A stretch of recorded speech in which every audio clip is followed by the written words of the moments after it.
Hey guys, sorry I'm a little sick, but so conditionality is what we're gonna be talking about today. The status of a counterplan is basically whether or not the counterplan can be kicked, or if the negative has to defend the counterplan through the end of the debate.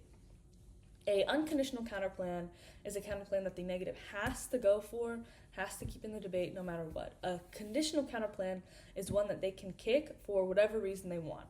A dispositional counterplan is one that they can kick under certain conditions. Usually that's if the AF reads a perm, the neg can kick it. But you should always ask what those conditions are if the negative says they are dispositional. And you should always ask what the status is of the counterplan generally, because if the counterplan is unconditional or not does affect the way that you should answer the counterplan.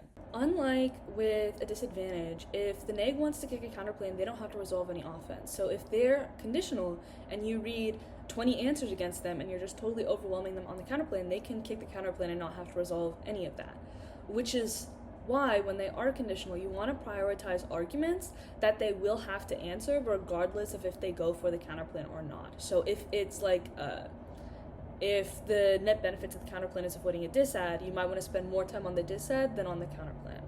Or you also would want to read like condo bad, because they would have to answer that even if they kick the counterplan. So then conversely, should you be conditional? I think that you should be conditional to the extent that you can, I guess, tolerate the theory that will be read against you, probably.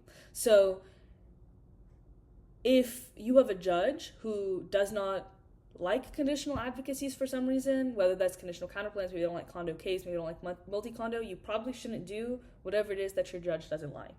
Conversely, if you don't have answers to multi-condo bad, you probably shouldn't read multiple conditional counterplans. If you don't have any answers to condo case bad, probably shouldn't read a condo K. But if you do have sufficient answers, if you think you can overcome whatever the affirmative reads against you and you think that your judge would buy your answers, then I think generally being conditional is helpful for the negative.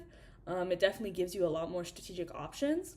So as long as being conditional gives you as the negative more strategic options and is unlikely to give your opponent a viable route to the ballot, I think that being conditional is generally a good idea. So that's why the exceptions would be if your judge really doesn't like conditionality, or if your judge wouldn't like the number of conditional advocacies that you're planning on reading, or if you're not planning on kicking your counterplan no matter what. Those would be situations where being condo wouldn't be helpful, because either it doesn't really open up any new opportunities for you, and it potentially gives your opponent a route to the ballot that they wouldn't have if you weren't conditional.